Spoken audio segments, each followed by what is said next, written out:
The first entrance of the City of the Tears doesn't really have that much of a grand theme to it, but as soon as I delve deeper into the city, we'll see the beautiful soundtrack that comes at about the 5-minute mark. But anyways, this section of the game introduces some new enemies. As you can see earlier, there's this bird-looking enemy that explodes, and you can actually defeat it quite easily by using the Mark of Pride, since you can just swipe upwards and the range will actually make it so you take no damage when you kill it. Now this area introduces some new enemies. These blackguard bugs have some interesting battle strategies, but generally pogoing on top of them will end them, since all of them don't really have good anti-air. But there's a grounded version that swings its nail 3 times. Sometimes they jump back, so you can't infinitely pogo them. There's a flying variant, which sometimes swipes to the side if you're at like the same level of elevation as it. And there's some others that are introduced later. Like there's another variant that's coming up soon that has a lance that will actually throw the lance at you and will actually charge at you, but those are the most difficult to defeat since they actively avoid you, while these, like the grounded and flying nail variants, are easier to deal with since they're actively engaging you. So anyways, and I'm immediately going to the nailsmith, because I know it only takes 250 geo just to upgrade your nail. Like, after this you have to use pale ore to upgrade your nail, because it's a rare material for nailsmiths. But you know, having extra damage to your nail is really helpful in the game, since you can kill things much faster, especially when you can instant kill most of the smaller flying enemies.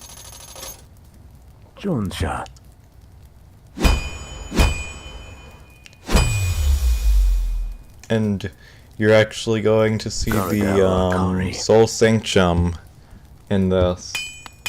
And I find it really interesting how a couple bugs thought, oh, maybe if we use Soul we can stop the infection. And then the Pale King eventually just said no to the Soul Master's plan. So, filled with anger, the Soul Master decided to fill himself with infection and become stronger.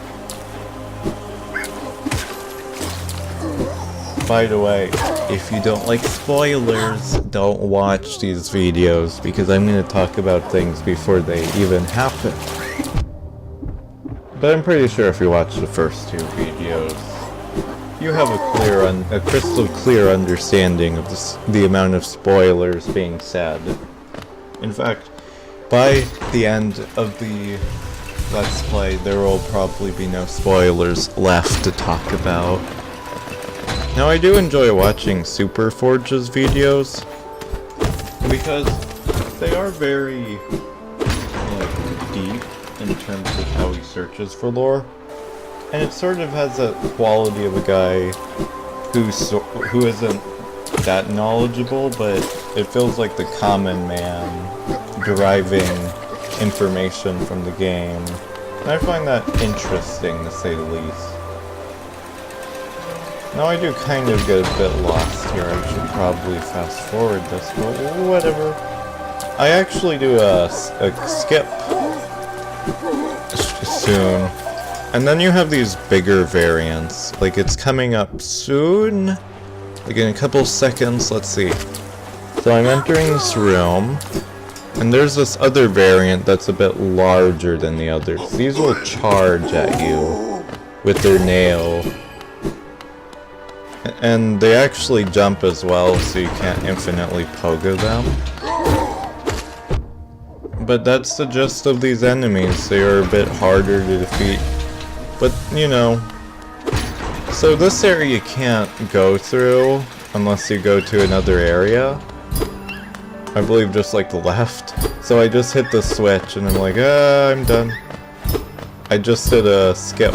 In fact, you never see the Hornet cutscene in this Let's Play, where she swings down in the middle of the city with that Hollow Knight statue, and she's like, oh, I remember the actual Hollow Knight, or something like that. And I'm immediately going to the Soul Sanctum to get the Desolate Dive, which is one of the better spells of the game. It's like the only spell in the entire game that gives you invincibility frames, which is pretty nice for an ability. Now these floating bugs aren't that bad to deal with. You just need to sort of get up into their grill and slash them a bunch, and then they die. Though what can be annoying though is if you try to get too close to them, their projectile will hit you most of the time. So you need to strafe a bit while attacking them. Now notably, some of the levers in this dungeon can be hit by the other side of the door with the Mark of Pride. I did that in another attempt where I lost. Like, there's no depths in this because it's a Steel Soul run. It's only one try. And there's also these slug-like bugs that are basically failed attempts, and they're seeking to be reforged by other magicians or soul-gicians, whatever you want to call them. So up here you encounter the Soul Knight, I believe he's called. He's pretty easy actually. So basically, sometimes he will teleport from above and then slash you. Or sometimes he'll teleport to the far left or the far right, and then lunge at you quickly. And then his third attack is that he'll use one of the infection bolts that the smaller soul-gician bugs use. But if you go up into his grill and do a bunch of slashes, especially at the quick slash, he will go down very quickly. I also used another skip for this part in a couple seconds from now. And there's another variant in this dungeon, this sanctum. Also, I hit the switch in the back later, so I can actually have an easy time getting back and forth, because I am coming back to this area, I think, for some essence once I get the dream nail, because I decided, I just want to end this. Because I'm lazy to get 100%. Yeah, but extra health is really good in this game, because it allows you to live longer and make more mistakes. Can't wait until I commentate over the grim part. I don't do the passive pain for this. Like, I already did it, it was quite literally a pain to do. But it's very aggravating, actually, to do, because you had to wait most of the time unless you wanted to take a lot of unnecessary hits, and at the end, there's two guards that do 2 hits. Well, 2 masks per attack they do. Even if you touch them in the wrong way, they're like, okay, we just deducted 2 masks of your health. So there's another variant of enemy that's coming soon. Basically, it's like the other sluggish bug, but it's floating in a very ghost-like way. But it doesn't really have a ghostly tail like something like Danny Phantom would have, or some other ghost-inspired material.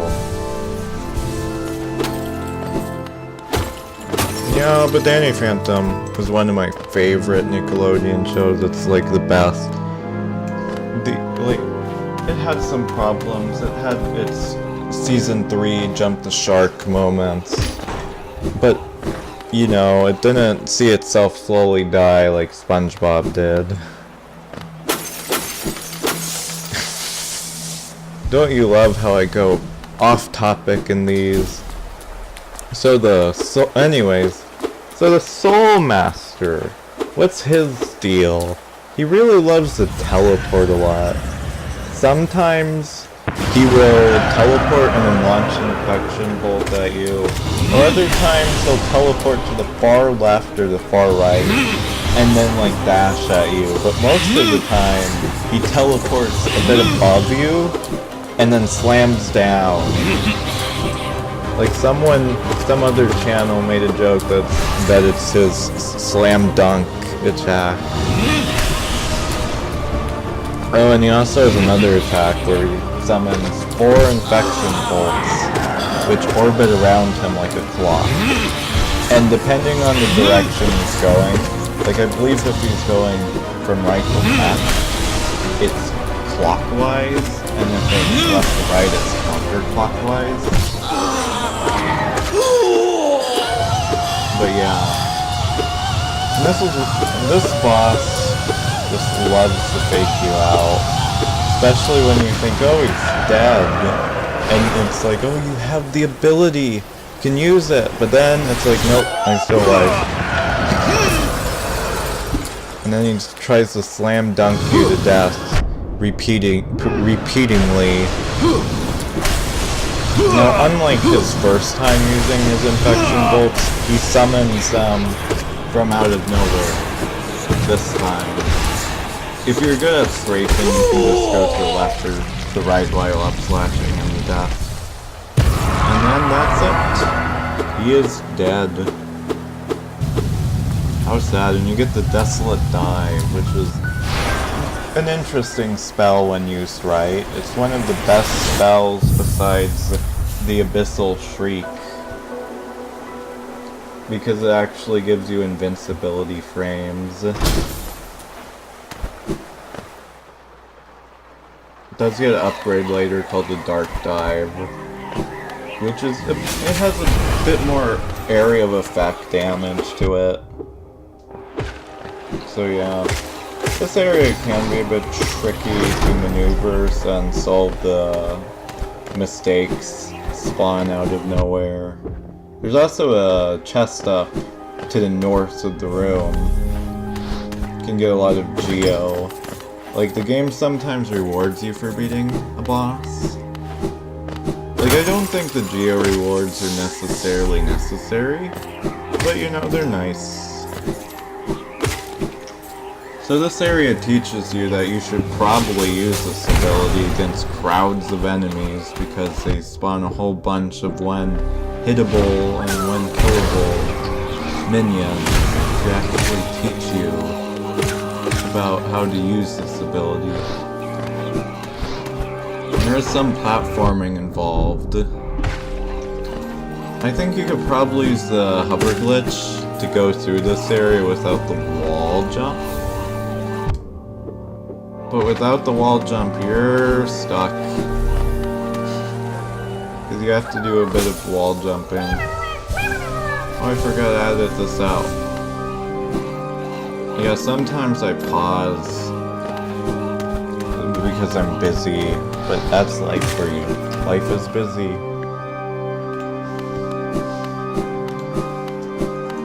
You can also get the Spell Twister charm in the Soul Sanctum, which is a decent charm.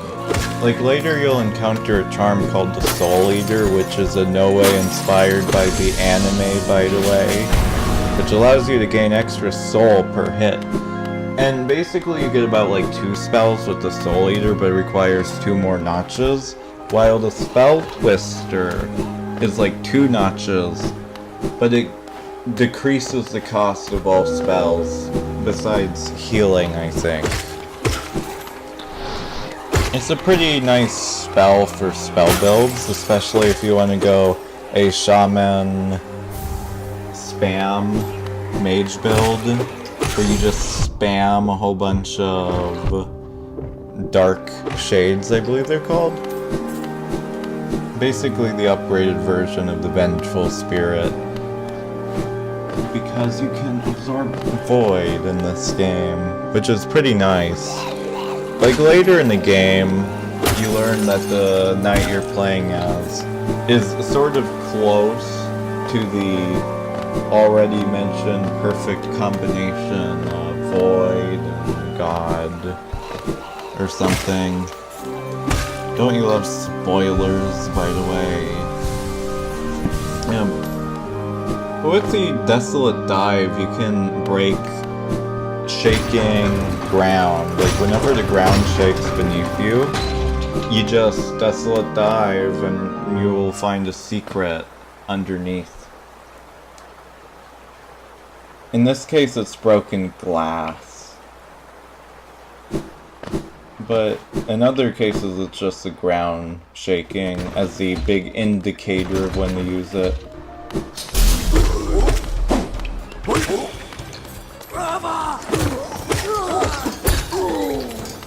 Surprisingly, in just a couple of minutes, I'm done with the City of Tears for now, and I'm headed to the nearest stag station in order to get out quickly to the Crystal Peak, or the Crystal Peaks,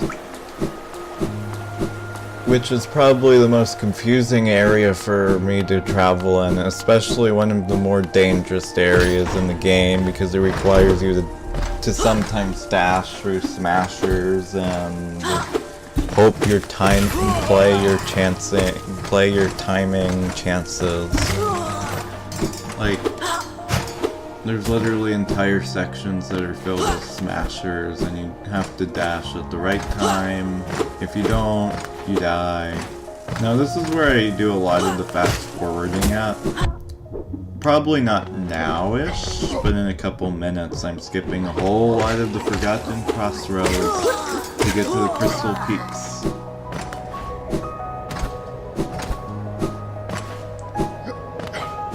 The Crystal Peaks have some interesting enemies in them, but there isn't like a major boss besides the Crystal Guardian.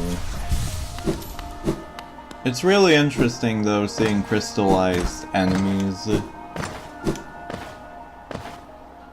Though, it's probably one of the boringer places in the game, because it's really hard for me to navigate it, because there's a lot of dangers. It's not as dangerous as the Queen's Garden, of course, but it's up there with the really highly likely places to die in the game. So, be careful there.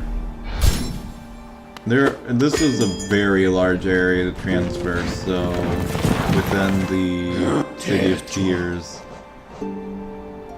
You also get a simple key for looking around, and that's like 600 geo in the store, like Sly's store. Though he's the only person you can buy like general stuff at. Like he sells charms, but there's a main provider of charms deep in the Forgotten Crossroads, but Solilia doesn't sell any general items like mask shards or vessel fragments like Sly does, and there's no other shop like Sly's. So, yeah.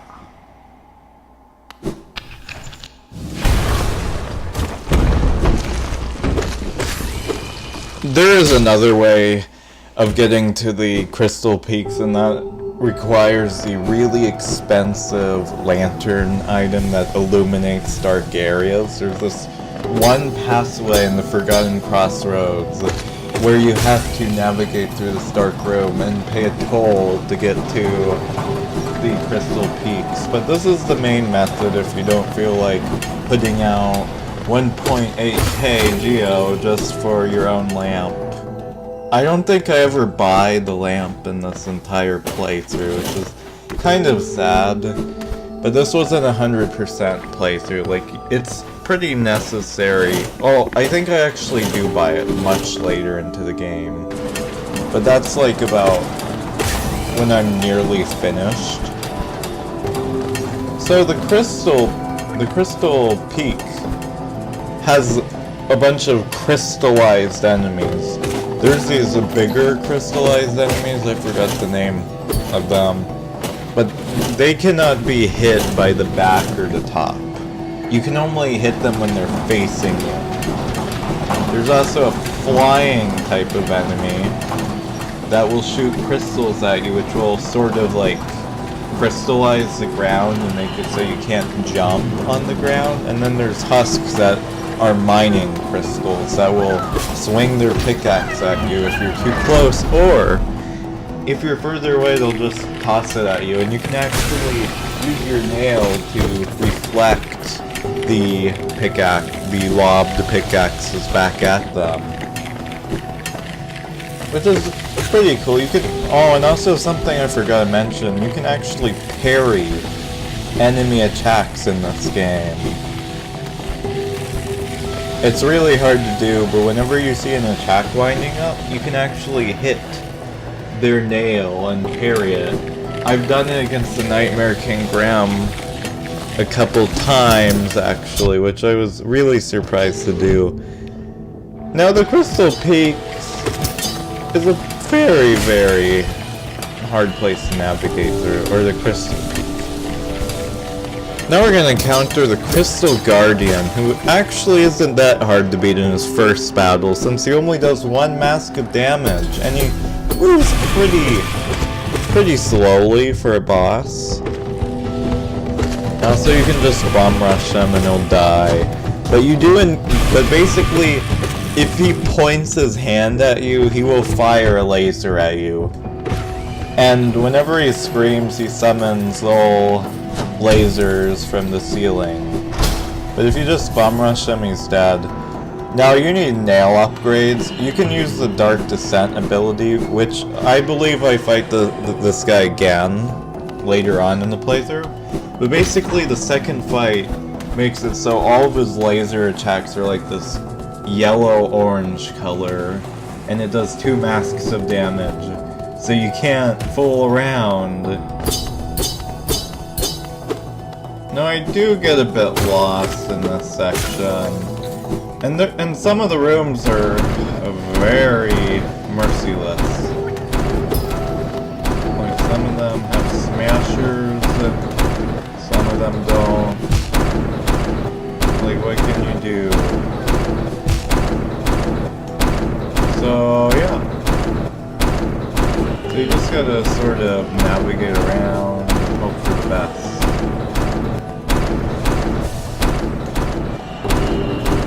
But the Crystal Peak isn't too bad to explore through. The smashers are a bit annoying in my opinion, because if you run out of soul and you have to get through them, then you'll probably die, which is very sad to do in Steel Soul Run. But there aren't any other major bosses you fight in the Crystal Peak. There's also these smaller crystallized enemies that are immune to nail attacks, and they fire like little kamehamehas at you while they just wander about, but they can only be killed with spells, which makes them annoying to get them on the Hunter's Journal. Like, if you get the King's Soul later in the game, then you can just, you know, just have a bunch of soul left to use. And I don't like being at 1 mask of health, especially in an area like this. I think that part's coming up soon. Maybe, I think I passed it. But yeah. It's really nice how benches heal you up to maximum HP, though. But yeah. Though you do get one really important ability from this area, you can take one thing away from it. And it's just that, well, it's a bit later when I get it because I get smashed a lot by these smashers. Like, they require certain timing to actually get through. And I do get a bit lost here. Like, I believe yeah, this is the part where I get 1 HP and I'm like, oh, there's a bench nearby, I don't have to quit the game because I don't want to lose this. But you know, you also get the shopkeeper's key, which allows you to buy additional items from Sly, which is really nice. His items are really good in the game. You have to use this upward path to get to the Crystal Heart, which is an interesting ability. It's pretty much like the, I think it's like the Shine Spark from Metroid, except where you charge it while standing still. Like, and the only problem with it, like, I was expecting it to work like if you were charging and you were holding up, you would just fly upwards. But no, you just fly horizontally left or right infinitely until you reach a wall or an enemy that hurts you while doing so. But before you can get the Crystal Heart, you have to go through this gigantic platforming section. That's not that bad. The only problem is there's unpredictable lasers being formed while you're platforming. But you know, that's what Hollow Knight does, and once you get to the path of pain, it gets really painful. You know, I might do the path of pain while I commentate over it, maybe not. But you know, like I was like, oh, I'm not doing it again. I already did it once for the channel. I'm doing the Nightmare King Grim again though, because he's a really fun fight actually. And I really enjoyed his battle. Like, his fight was really hard, but it was fair, you know? It was nice and fair. Like, if you knew how to just counter his strategies, you could just beat him easily. So, yeah. Time to do a lot of fast forwarding now that I got the Crystal Heart. This game's biggest flaw, though, is that, well, it's a big problem in Metroidvanias where you have to backtrack around a lot, especially if you're planning on doing the true final boss of the game, which pretty much makes you go to every place twice in the whole game, except for maybe Green Pass. Like, Green Pass is the only place in the game you don't go to twice in a row, but otherwise it's a really good game. I'm glad that the team is adding a Hornet DLC pack though that's free. Like, I would pay money if they actually did a Hornet DLC because this game is just so good. And I think it deserves more money because it's $15 on the Steam page. You know, it's not a lot of money to purchase it to begin with. I do love the little animation where Hollow Knight's just like, ah! Where he's like horizontally flying really quickly. Like, the character looks really cute for a Dark Souls game about cartoony bugs in a broken and infested world. But you know, what can you do? But it's interesting how not only does he combine with Soul and Void, but also with the crystals and the lifeblood. Like, the next content pack is looking like it's going to be about the blue blood stuff, because it has like the butterflies and stuff that are related to blue blood. And I believe the Pale King, like, there's something that says the Pale King sort of, like, banned blue blood or something. But I do find it interesting because everything that's infected in the game sort of has an orange coloration to it. Like, whenever you hit enemies, it emits orange blood in most cases. While with the blue blood creatures, of course, whenever you strike at them, they're blue! Huzzah! But you know, can't wait until new content packs come out.